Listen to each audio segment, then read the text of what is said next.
Je vous parle du premier sujet qui est à quoi sert la musique. Donc, l'objectif de cette première journée de conférence est d'amener le chrétien que nous sommes à une prise de conscience de la musique diffusée dans le monde et son impact sur notre relation avec Dieu. Vous voyez déjà tout de suite que le combat est terrible. On essaye toujours de trouver une justification. Mais je voudrais simplement vous dire que Dieu est saint et que Dieu n'accepte pas du n'importe quoi. Ce qui veut dire que là où le Seigneur t'amène pour évangéliser, pour pouvoir vraiment, je dirais, le représenter, eh bien, le Seigneur te le donne. Amen. Mais à une condition. Il y a vraiment, je dirais, des Goliaths, des Philistins, des ennemis qu'il faut vraiment, je dirais, chasser.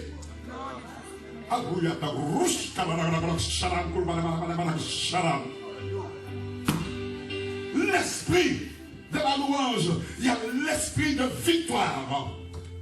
Nous ne sommes pas n'importe qui, croyez-le. Nous n'avons pas baissé la tête devant quelle que soit la situation. Parce que dans la louange et dans l'adoration, dans ce contact avec Dieu, nous recevons tout. Je vous ai tout donné. Ah. Pourquoi l'Église est-elle aussi faible? Pourquoi l'Église ne réalise-t-elle pas ce que Dieu a dit? Le Seigneur a dit que vous êtes la lumière du monde, vous êtes le sel de la terre, vous êtes des vainqueurs. Alléluia. Posons-nous la question. Nous sommes à l'église, nous portons le titre de chrétien, mais qu'est-ce qui se passe? Est-ce que nous avons dérangé? Est-ce que nous avons pris autorité? Est-ce que nous avons créé quelque chose? Alléluia. C'est pourquoi je suis là ce soir. C'est afin de vous dire que lorsque vous allez vous lever pour le Seigneur, surtout après cette conférence, vous allez vouloir vous lever en tant que lévite, en tant que chanteur, en tant qu'adorateur, en tant que sacrificateur, alléluia, en tant qu'homme de Dieu, en tant que femme de Dieu. Vous allez essayer de vous lever. Eh bien, c'est à ce moment que les oiseaux de proie, les adversaires vont fondre sur vous. Quelle sera votre attitude? Alléluia! Quelle sera votre attitude?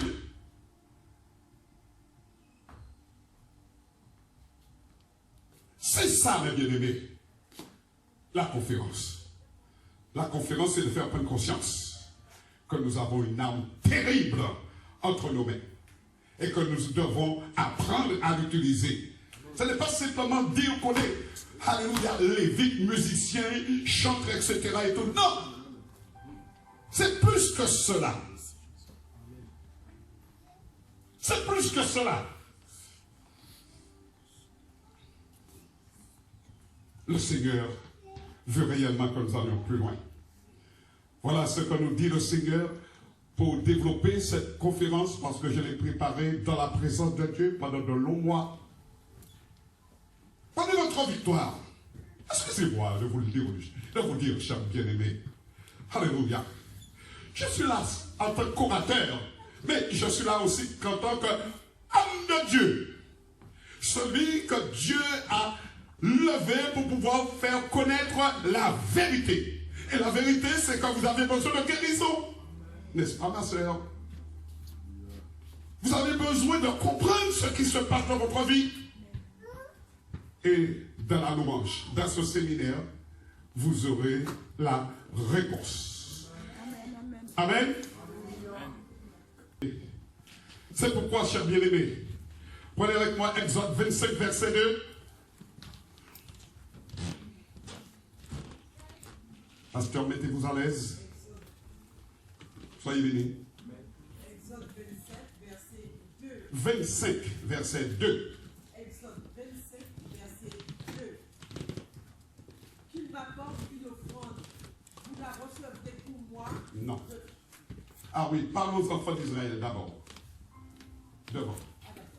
Parle aux enfants d'Israël. Qu'il m'apporte une offrande, vous la recevrez pour moi de tout homme qui la fera de bon cœur. Amen. La louange, mes bien-aimés, c'est une offrande à Dieu. Je dirais même plus loin que c'est un parfum que Dieu veut recevoir de ses enfants. C'est pourquoi je dis que les louangeurs, celui qui se lève pour pouvoir vraiment accomplir le travail de Dieu dans le sanctuaire, ce n'est pas n'importe qui. Alléluia. Il doit préparer. Il doit préparer le lieu pour la bénédiction des enfants. Parce que c'est vous. Dieu siège dans la louange de son peuple. Dieu siège dans la louange de son peuple. C'est Dieu, mes bien-aimés, qui va nous apporter des réponses à nos questionnements. Et Dieu seul sait combien il y a vraiment de confusion aujourd'hui. Combien il y a de confusion aujourd'hui dans l'église à cause de la louange. Dieu ne veut pas de louange hybride. Il ne veut pas du n'importe quoi dans son église. Et c'est pourquoi il y a tant, je dirais, de problèmes. Mais le Seigneur veut rétablir tout cela. Parce que le temps presse. Le Seigneur appelle ceux qui s'appellent louangeurs, ceux qui s'appellent lévites, ceux qui s'appellent sacrificateurs, de se remettre en question. Remettez-vous en question, chers bien-aimés. Vous ne pouvez pas vous approcher du lieu très saint n'importe quelle manière. Et que personne ne vous l'a encore dit.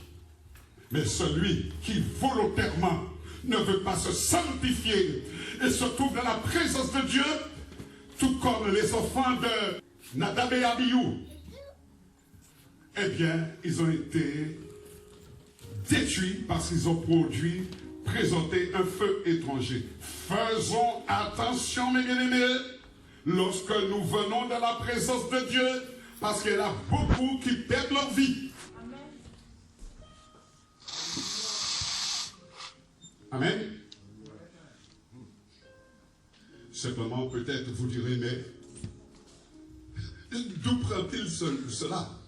Je voudrais simplement vous faire savoir que j'ai 30 ans de ministère, pasteur missionnaire, ayant vogué un petit peu partout.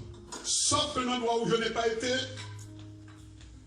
c'est l'Afrique, mais je peux vous dire que dans l'esprit, je connais vraiment l'Afrique au niveau spirituel. Je connais l'Afrique très bien. Parce que la connaissance, ce n'est pas une connaissance intuitive, intellectuelle, mais c'est la connaissance de l'esprit.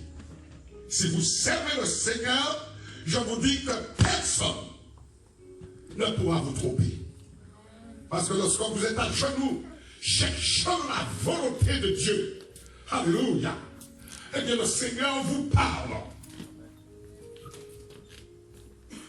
Si vous savez combien le Seigneur me parle un petit peu de son peuple, et le Seigneur me dit simplement, ils sont rebelles parce qu'ils ne veulent pas m'écouter. Mais ce n'est pas rien, ce n'est rien. Fais mon travail. Fais mon travail.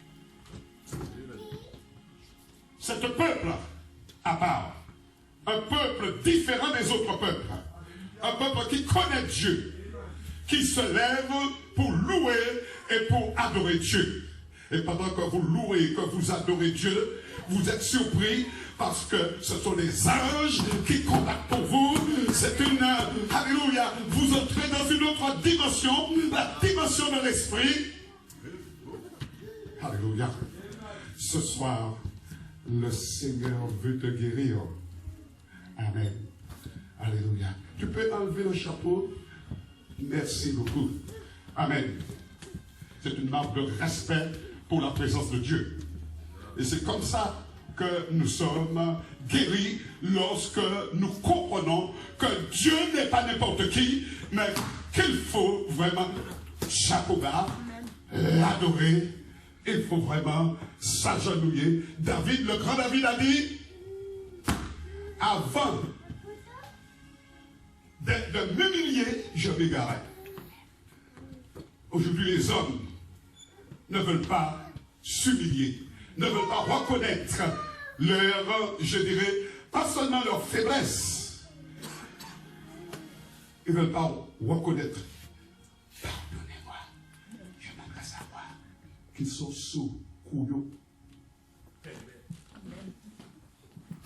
Parce qu'ils ne comprennent absolument rien. Amen. Ils ont fait Amen. des études, j'allais dire théologie ou autre. Alléluia.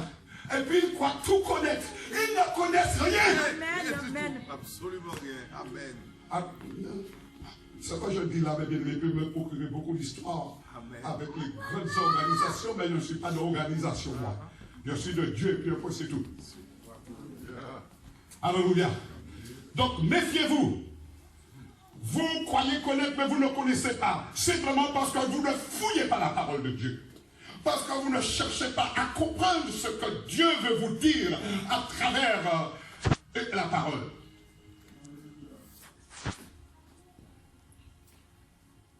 Alléluia. Ésaïe 8, verset 18. On va aller plus vite. Ésaïe 8, verset 18. Ésaïe 8, verset 18. Voici. Voici, moi et les enfants que l'Éternel m'a donnés, nous sommes des signes et des présages en Israël, de la part de l'Éternel des armées, qui habite sous la montagne de Sion. Amen. Amen. Ésaïe et sa famille, Ésaïe et sa famille étaient des présages, des visionnaires, des signes pour une génération qui avait besoin de connaître Dieu. Amen. Et Ésaïe avait une vue, parce qu'il était prophète, parce qu'il aimait Dieu, et regardait un peu pourquoi il entraînait toute sa famille. Lorsque vous êtes dans la vérité, eh bien vous entraînez bien souvent toute votre famille à servir le Seigneur. Ésaïe chapitre 6, verset 2, 3. 6, verset 2, 3. Des séraphins se tenaient au-dessus de lui, avaient chacun 6 ailes, 2 dont il se couvrait la face, 2 dont il se couvrait les pieds, et 2 dont il se servait pour voler. Ils criaient l'un à l'autre et disaient, Saint, Saint, Saint est l'Éternel des armées. Toute la terre est pleine de sa gloire. Amen. Verset 4. Les portes furent ébranlées dans leur fondement par la voix qui retentissait et la maison se remplit de fumée. Alléluia. Oh, j'aime la parole. Merci ma soeur. J'aime la parole. Parce que lorsque nous mettons la parole en pratique, lorsque nous croyons en la parole, mes bien-aimés, eh bien notre vue, alléluia, change, notre vision change. Nous sommes surpris de voir que nous sommes simplement éjectés dans la présence de Dieu. Et le Seigneur nous révèle beaucoup de choses. Le Seigneur nous parle. Le Seigneur nous révèle, alléluia, beaucoup de choses. Vous n'avez pas envie de rentrer dans cette dimension? Amen. Alors louez l'Éternel, glorifiez son nom et consacrez-vous pour pouvoir vraiment faire sa volonté. Chers bien-aimés, la dernière église, celle qui se prépare pour l'enlèvement, doit demeurer fidèle jusqu'à la mort, annonçant la vérité pour le rassemblement final. Annoncez la vérité. Annoncez la vérité. Alléluia. Bien souvent, chers bien-aimés, l'Église donne des prestations qui amènent les gens à la mort. Par notre manière de nous habiller, par notre manière, par notre comportement, par l'esprit aussi qui est en nous. Parce que, écoutez-moi, vous pouvez vous trouver dans le sanctuaire, et puis l'esprit de Baal est en vous. L'esprit, mes bien-aimés, des idoles est en vous. L'esprit, je dirais, de la sexualité est en vous et vous êtes dans le sanctuaire, vous contaminez le sanctuaire. Là, j'aurais tellement envie d'entendre Amen. Merci Seigneur.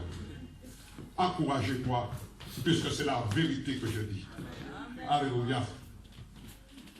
Chers bien-aimés, Ésaïe 8 encore nous dit, Ésaïe 8, verset 20 nous dit, Ésaïe 8, verset 20, à la loi et au témoignage, si l'homme ne parle pas ainsi, il n'y aura point d'aurore pour le peuple. Amen. Amen.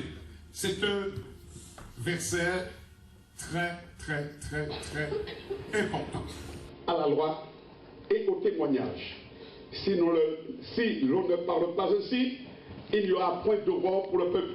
L'aurore, c'est le temps du réveil spirituel. Amen. C'est le temps de la régénération. C'est le temps du renouvellement de toutes choses. À une condition. Si l'on ne parle pas ainsi, si on ne dit pas la vérité. Bien souvent, on cache la vérité parce qu'on a peur de perdre des membres. On a peur que les jeunes ne viennent pas à l'église. Mais l'église ne vous appartient pas. L'église appartient à Dieu. Amen. Il faut que nous puissions commencer à comprendre les choses. L'église n'appartient pas à un homme, n'appartient pas à une organisation, mais c'est le Saint-Esprit. Gloire soit rendue à Dieu. Chers bien-aimés,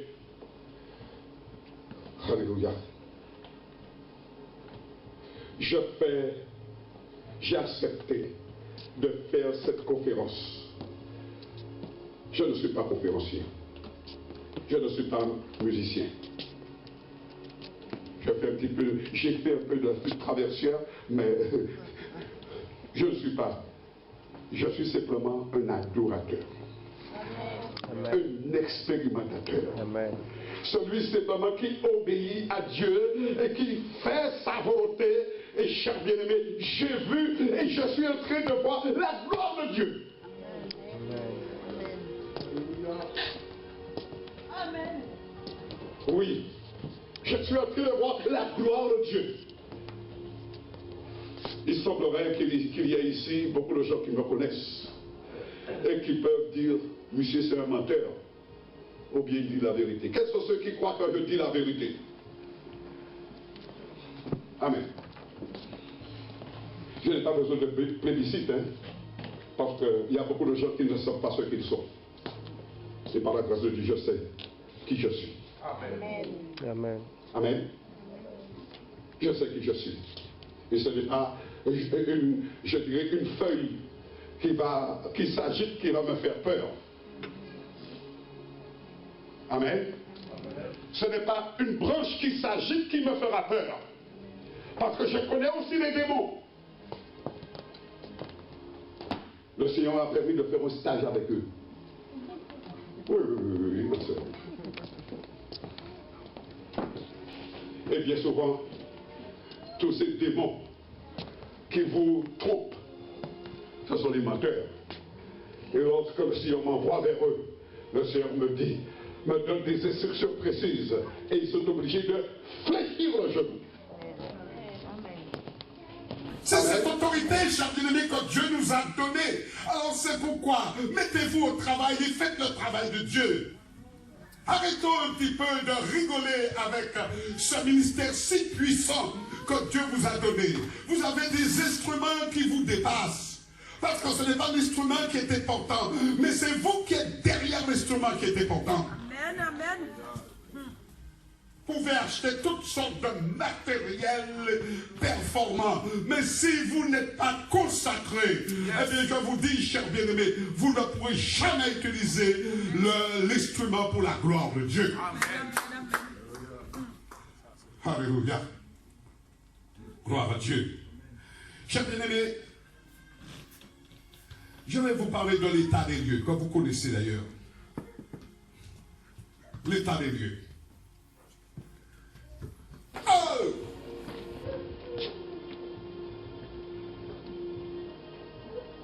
Le retour du Seigneur approche. Et de plus en plus, il y a vraiment détection. De plus en plus, Chers bien-aimés, le Seigneur est obligé, je dirais, de chercher des ouvriers, des sentinelles, des gardes pour essayer de relever l'Église, parce que l'Église ne veut garder les yeux fermés. L'Église ne veut pas écouter la parole de Dieu. L'Église ne veut pas mettre la parole de Dieu en application.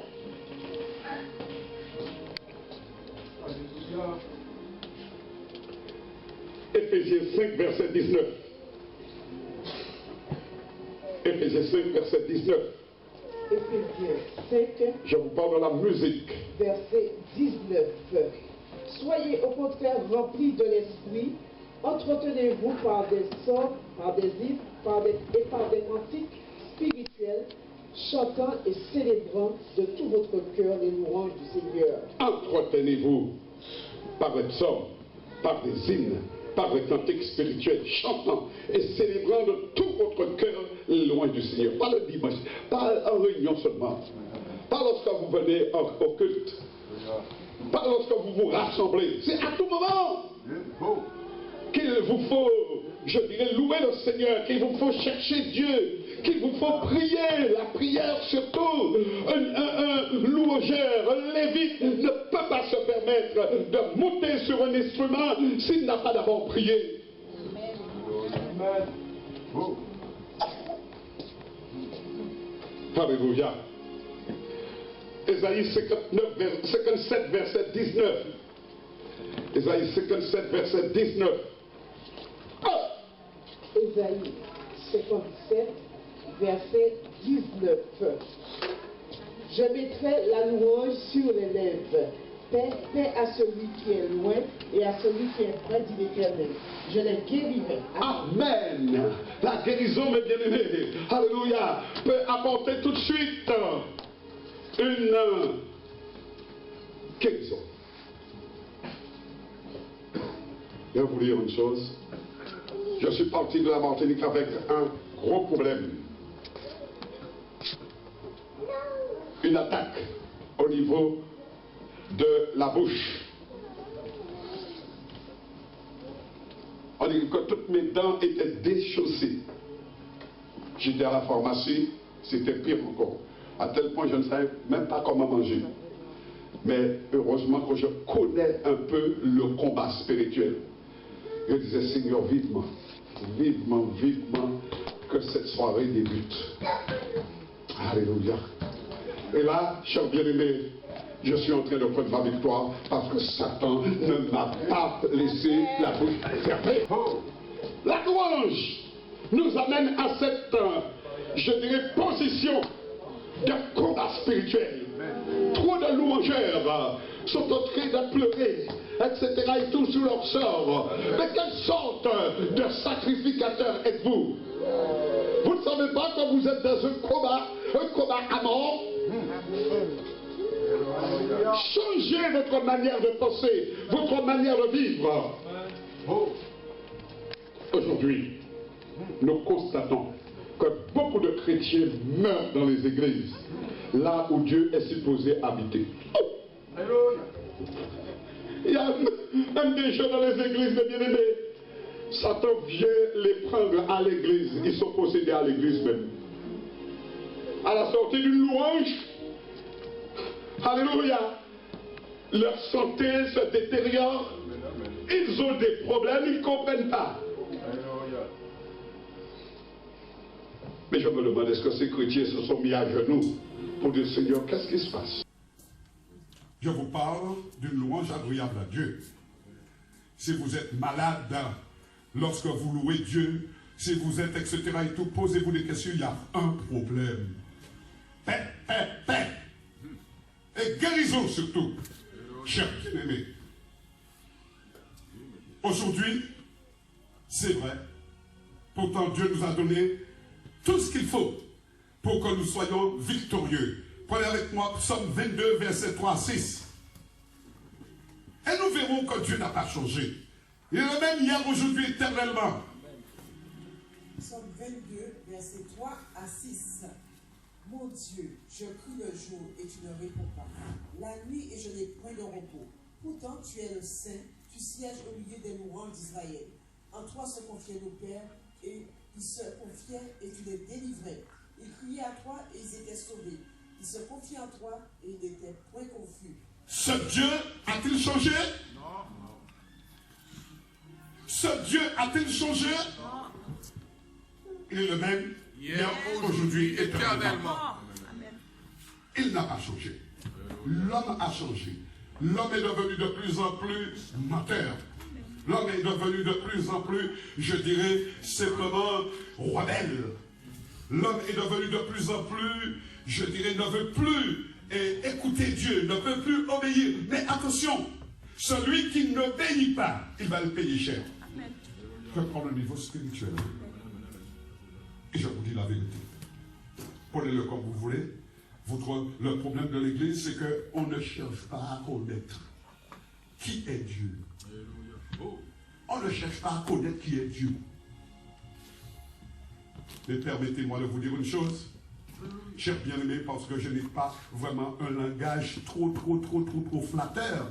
Mais je vous dis, que ce soit blanc, que ce soit noir, que ce soit jaune, que ce soit etc. et tout, quelle que soit la nationalité, eh bien, si nous ne connaissons pas Dieu, nous ne rentrerons pas dans le royaume de Dieu. Et nous allons travailler, pendant que nous sommes sur cette terre, nous travaillons pour le diable. Amen. Alléluia. Chers bien-aimés, commençons à définir la musique. La musique. Bon, là c'est le dictionnaire qui le donne, hein, qui donne la définition.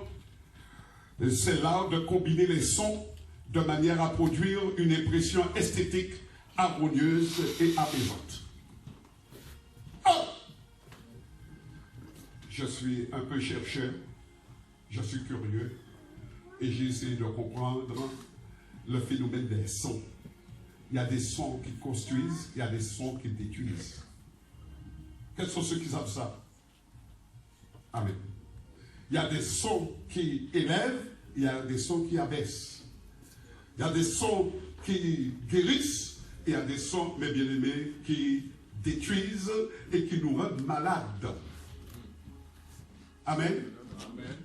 Alors il faudrait chercher à connaître vraiment la catégorie de ces sons-là. Quels sons j'aimais? Alléluia. C'est pourquoi encore Ésaïe, j'aime beaucoup Ésaïe, je l'ai pris. Ésaïe 57, verset 19. Je crois que je l'avais déjà pris, c'est pas grave. Ésaïe 57, verset 19. Ésaïe 50, oui, c'est bien ça. Ésaïe 57, verset 19.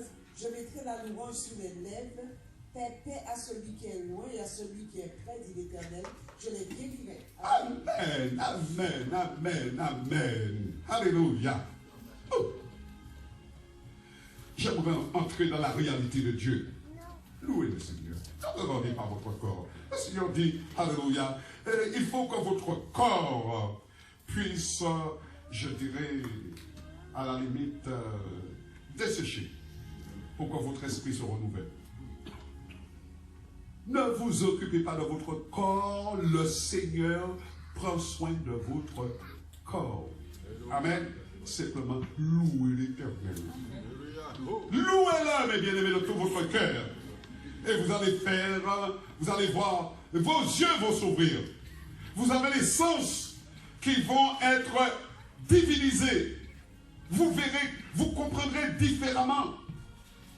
Mais tout cela, louez l'Éternel. Chers bien-aimés, l'origine de la musique.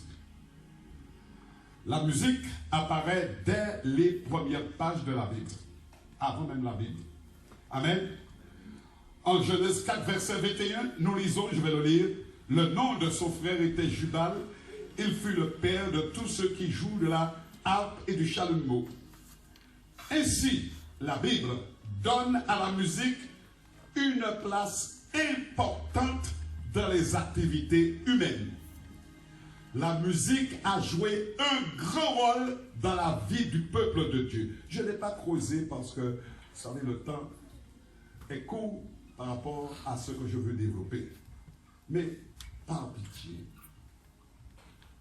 faites des recherches. Allez plus loin. Fouillez comme Isaac. Recherchez les puits anciens. Intéressez-vous aux choses de Dieu. Et vous serez vraiment bénis. Parce que Dieu aime celui qui cherche. Cherchez. Dieu va vous aider. Alléluia. Oh! La musique, chers bien-aimés, tenait une place importante aussi bien dans la vie quotidienne que dans la vie religieuse, personnelle et collective. Une étude approfondie de la parole de Dieu nous permet de découvrir l'origine céleste de la musique.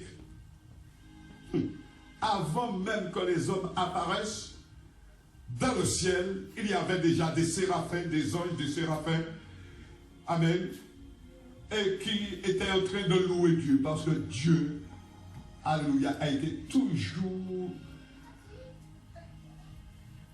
reçu la louange, la gloire, venant, je dirais, des anges, des archanges, des séraphins et tout. Amen. Et par grâce, par bonté, par amour, parce que si on nous aime tellement, mes bien-aimés, lorsque Satan, le diable, a créé un problème, parce que c'était lui le responsable de la musique, le Seigneur nous a donné la place de Satan. C'est-à-dire qu'aujourd'hui, plus que jamais, c'est nous qui devons louer le Seigneur. Nous qui devons maintenant le servir. Nous qui devons, etc. et tout. Vous ne trouvez pas, mes bien-aimés, que c'est merveilleux ça? Sans, je dirais, nous n'avons pas de compétences parce que Satan, c'était un expert. Dieu nous a confié ce ministère. Même de louangeur, lorsque vous louez Dieu, alléluia, le fruit de vos lèvres peut guérir quelqu'un, peut délivrer quelqu'un, peut créer, peut nettoyer. Oh, alléluia. Chers bien-aimés, la musique que les chrétiens amènent devant le peuple de Dieu, devant le trône de Dieu, dans le lieu très saint, n'est pas toujours acceptée par le Seigneur. Parce que si vous n'êtes pas consacré, si vous n'êtes pas purifié, si vous n'êtes pas sanctifié, Satan est en train de travailler en vous et c'est lui qui mène le jeu. Mais je dis une chose aujourd'hui. Je dis une chose aujourd'hui. Je déclare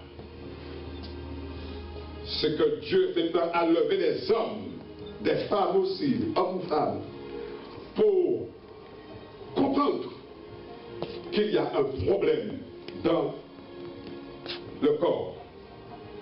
Et à n'importe quel moment, on peut vous faire arrêter la musique. Celui qui est de Dieu, il est capable de se lever. Moi, je l'ai fait plusieurs fois. Mettre les gens au repos.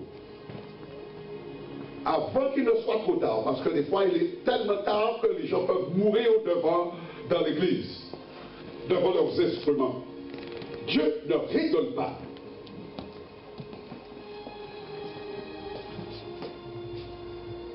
La musique que nous exerçons, les chants que nous menons, doivent être donnés par le Seigneur dans la prière.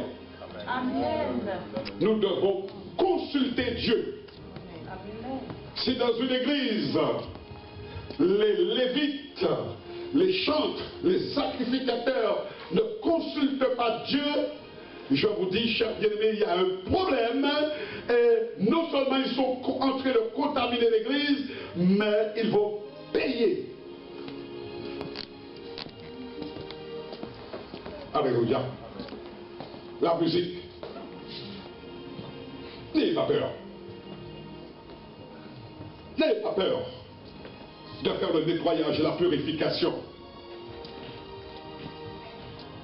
Lisez 2 Chroniques chapitre 29 et vous verrez un peu comment Ézéchias a mis de l'ordre pour pouvoir ramener la gloire de Dieu dans le sanctuaire, dans le temple. On ne va pas le lire parce que c'est assez long, mais croyez-moi que ça vaut le coup d'étudier ce chapitre. Et je dirais simplement pour conclure, dans cette étude, nous avons fait l'état des lieux de la musique en général. Nous avons défini la musique, nous avons vu l'origine de la musique, et nous avons vu très rapidement le but de la musique. Nous pouvons conclure que la louange, le chant, la musique ne peut être dissociée de son vecteur humain. C'est-à-dire, écoutez bien, chrétiens, on joue, on chante, on loue, on prophétise, on prêche comme l'on est. Il n'y a pas de miracle. Si vous voulez vraiment progresser, vous voulez que l'Église soit imprégnée, impactée de ce que Dieu vous a donné, sanctifiez-vous. Amen. Alléluia. Chers bien-aimés, la tricherie n'est pas possible. L'adorateur chrétien, le lévite sera perçu dans la vérité de son état spirituel réel. Réfléchis à ce que signifie pour toi un sacrifice de louange. Et je termine en disant, par le psaume 69, verset 31-32, psaume 69, 31-32, Psaume 69, versets 31 à 32. Je célébrerai le nom de Dieu par des cantiques. Je l'exalterai par des louanges. Cela est agréable à l'Éternel plus que taureau avec des cornes et des sabots. Amen. Amen. Donc, chers bien-aimés, je vous remercie de votre attention, mais je vous remercie surtout pour vos oreilles que vous avez ouvertes pour entendre. Je vous remercie pour votre cœur qui est bien disposé à expérimenter une louange agréable à Dieu, en commençant par la musique et surtout par les chants. Il y a un défi que je veux vous lancer demain soir. On va traiter de notre thème, l'adoration et la louange dans le culte. Ceux qui veulent venir, venez. J'aimerais terminer en vous disant une chose. Je ne suis pas un pasteur pour le nombre de gens, la quantité de gens qui viennent dans un culte. C'est la responsabilité de chacun. Je suis libre. J'ai toujours dit, s'il n'y avait qu'une personne, je prêcherais avec autant, je dirais, de fermeté, autant, je dirais, d'ardeur pour plaire à mon Seigneur. Parce que c'est lui que je veux plaire. Mais pour vous, vous avez besoin de venir. Que Dieu vous garde et que Dieu vous bénisse. Merci.